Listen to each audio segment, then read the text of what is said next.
Hello.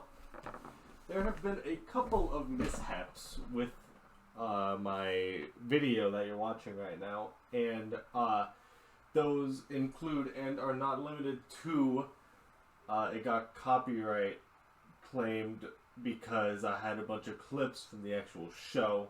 So, here's the plan. Instead, we're going to have a drawing of Issei's gauntlet. If I'll finish in 25 minutes or not, who knows? I will try to stretch it out long enough. But anyway, there's a spider on my paper.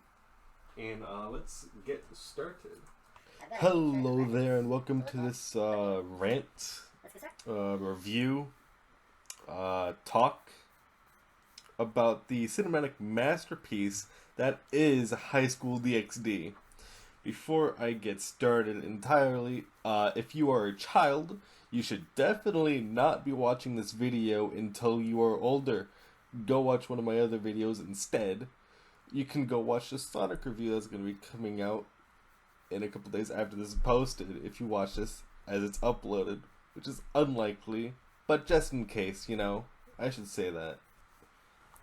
Alright, so here's how this video is going to go down. It's mostly going to be a rant, but it's gonna be an orderly rant. I've got some notes put down on what I want to talk about, and we're going to be going from pro to con, and so on and so forth, until I've talked about everything that I want to talk about.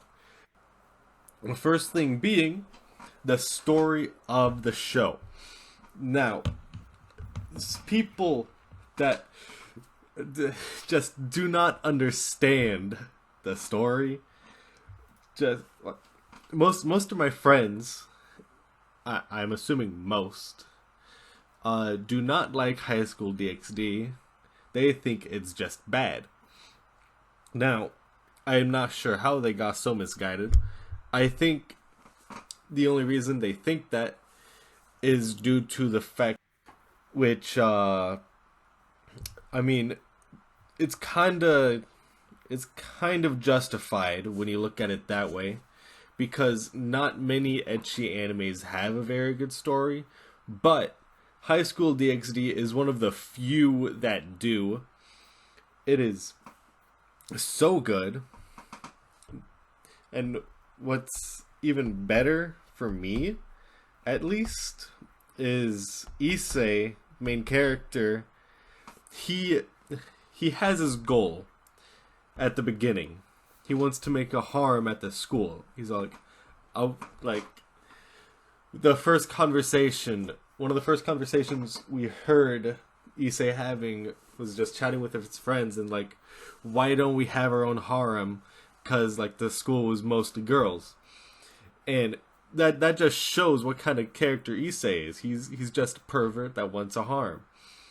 And once he became a devil and like figured out his like possibility for powers and whatnot, he was like, I'll be the harem king. And he is just a lovable goofball that is also just happens to be a pervert because it fits for the anime's story. And he maintains this goal throughout the anime and throughout the light novel of what I've read so far. I might be a couple chapters behind, but I've read the light novel. And then, how much he loves Rias and everybody else.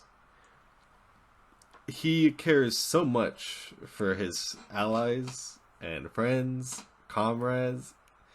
It is... I think that's mostly it for what I talk about there. If you're looking for the best season in terms of story, that would definitely be season 4, which I have clips of playing in this video. Now, I won't be showing clips where the fan service is, there for seemingly, hopefully obvious reasons. But speaking of fan service, that is the next point. And fan service, there's too much of it. Even if I really like the fan service, there's just so much of it. It is insane. I know that it's one of the main points of the anime because Issei is a pervert, but there's just so much fan service. And I want to make this clear. I like the fan service. I like it. But really, when there's just so much of it, it becomes kind of annoying. I'd say in season 3 and season 4, they do a good job of containing the fan service scenes down to like story important scenes for like Issei and whatnot, instead of just like fan service everywhere, like in the fights and whatnot. Because in the fights, if you haven't watched High School DxD, sometimes in the fights, the girls' clothes get tattered, and fan service, you know how that be. But they toned that down for season 3 and season 4, if I remember correctly, and instead keep the fan service away from the combat oriented scenes, which is good. That was a good change that they did, because the fan service does not need to be mixed with the action. The action, animation, the power, it is magnificent. It does not need fan service cluttering it. And honestly, the fan service in the action scenes bothered me. I'm like, hey, that's pretty good, but like, get it out of the fight scenes. I may like it, but I don't like it, if you know what I'm saying. And sticking on fans of God bless the fan service in this anime. Obviously not when it's in the fight scenes, but when it's just a pure fan service section part, it is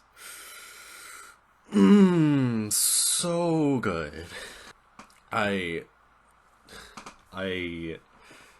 The fan service in the show is honestly spectacular. Like the art style of it. In the first 3 seasons, they had the not soft art style, and the fan service there was great. But for season 4, when they changed their art style, and hopefully in season 5, when they keep the season 4 art style instead of changing it again, season 4's fan service was even better, because the art style was more soft and bouncy, you could say, which, for obvious reasons, I would hope bouncy is better. And if you just can't realize that, if you can't vibe with the art style of season 4, I'm sorry, but you're just wrong. I'm sorry I had to break it to you, but the season 4 art style is better for the show because of it being an ecchi anime. I think one of the main reasons why they changed it was when High School DxD was first released as an anime, the art style of the time was like that was the art style you had for ecchi animes and whatnot. And I think when season 4 came out, that was when that art style was kind of changing to what they made it. And that's why the art style was changed. But I am not entirely sure on that one. Who knows, really? I'm not entirely sure why they changed it. I could look it up. I might look it up. If I did look it up, there will be a section after this, before the next con. So, yeah, you'll see that just put in there randomly. Moving on. Asha.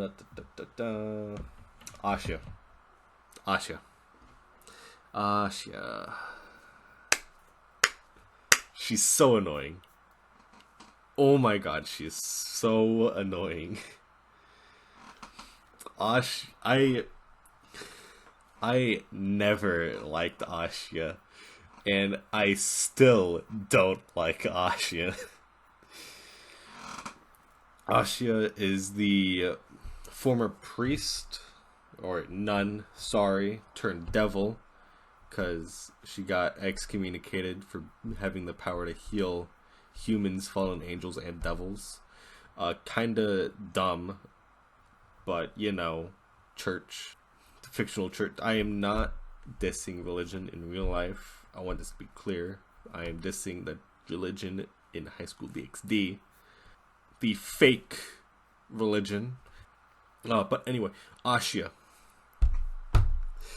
Freaking the first new member of the Occult Research Club after Issei, because Issei really wanted to save her for whatever reason. Wanted to save a friend, I guess, from the fallen angel who freaking killed him and whatnot. And then Ashia's voice, I hate it. Ashia's voice is so annoying to me. I don't know why, but it just is. And then another problem I have with Asha, I have a lot of problems with Asha. I'm not gonna talk about all of them, but I will talk about some of them. And the next problem with Asha that I have is, why did Issei have major power-ups for the first couple power-ups due to Asha? Why? That doesn't make any sense to me.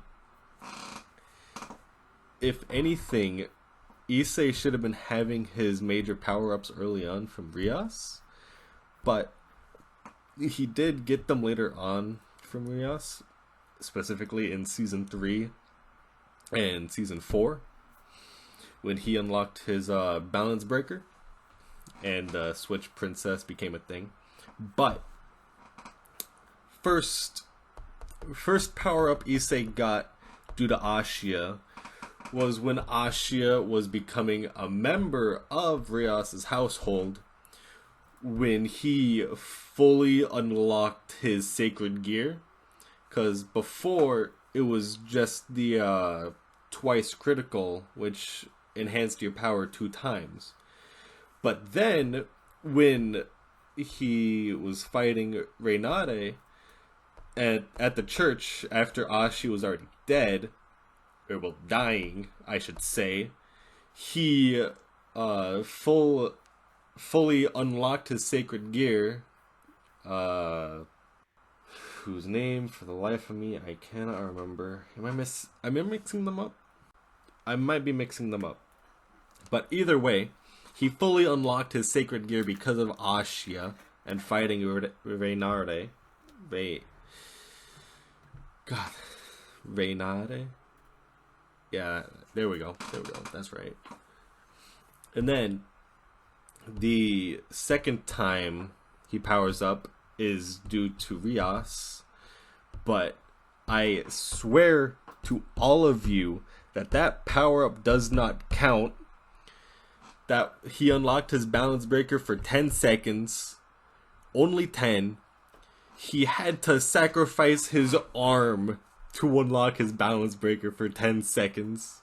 to save Rias and stop the marriage between Rias and Phoenix. And we all know damn well that does not count as a power-up because it's not permanent. While yes, this next point I'm gonna make is hypocritical, still, I'm gonna say it, and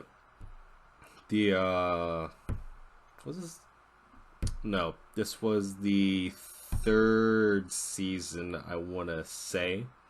It was third or second. Pretty sure third, because Zenovia was helping Asha. So, third season, when Asha gets kidnapped by some random guy who's a creep. When she gets teleported away, and the guy who teleported her away, this was all like, she's dead, Issei. And then Issei did Juggernaut Drive. I understand why Issei used Juggernaut Drive, because Asha died, quote unquote. It would have been better if she stayed dead, TBH. But I understand why Issei did it, because he cares deeply for his comrades and whatnot. But I still am so angry that he went into Juggernaut Drive for Asha, of all people. Why is Asha so important to him? So what if she was one of the first girls that Issei became friends with? So what? In any case, if anyone probably could have died, quote unquote, there, and Issei would have gone into Juggernaut Drive, but I'm just mad because it was Asha. And Juggernaut Drive was temporary. He probably would have used Juggernaut Drive until he used all of his life force, if not thanks to Valley and Rias pulling him out. But that's enough of me complaining about Asha. The humor in the show is pretty good. I really like the humor. Now, the humor is like more subtle, you could say, and isn't like just out there. I guess you could say it's kind of like an acquired taste humor kind of deal. If you know what I mean when I'm saying that. Not innuendo that time. But there was this one scene, when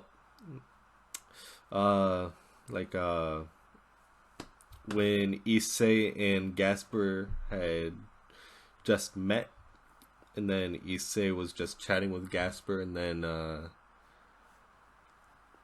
they were just chatting about what they could do with Gasper's power, and Issei was all like being overreacting and being a pervert as usual, and then Kiba just comes in like, oh my god, what are you talking about, Issei?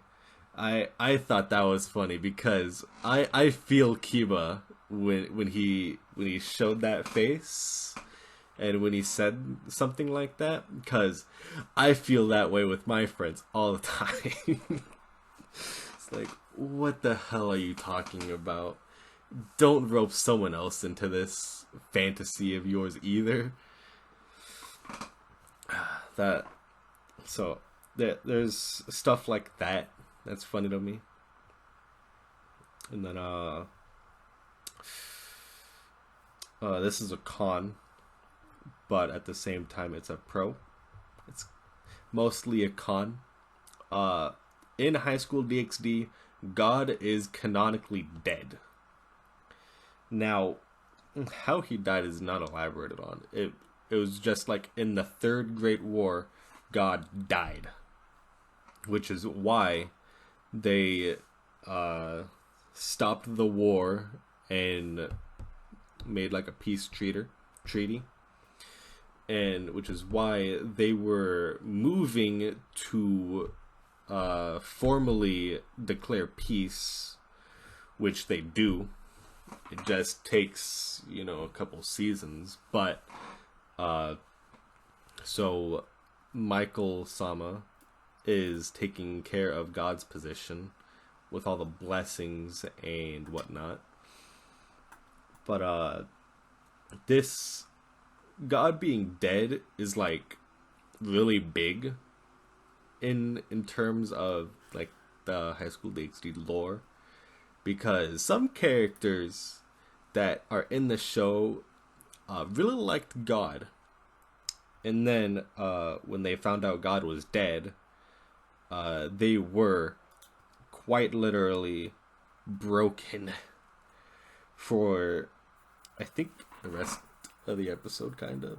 I know Asha, when she heard it, she just fainted. She legit fainted. And then Zenobia, who was not a part of the Grimory household yet, was I think she almost fainted. Irina wasn't there. We didn't get to see Irina's reaction to when she heard God was dead, but she found new faith under Michael Sama, so that worked out for her. Zenobia might have found new faith under Michael Sama as well if she didn't so rashly decide to become a devil and become a part of the Grimory household, but that is just speculation by me. This next one is a pro. An iconic line said by Issei in season 1. Boobs are heavier than life. Such true words have never been spoken to me before. No truer words have I ever heard than boobs are heavier than life. Praise be Issei. And then I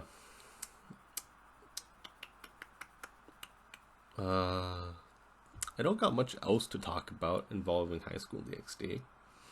I've got a couple clips that I still need to fit into the video somehow.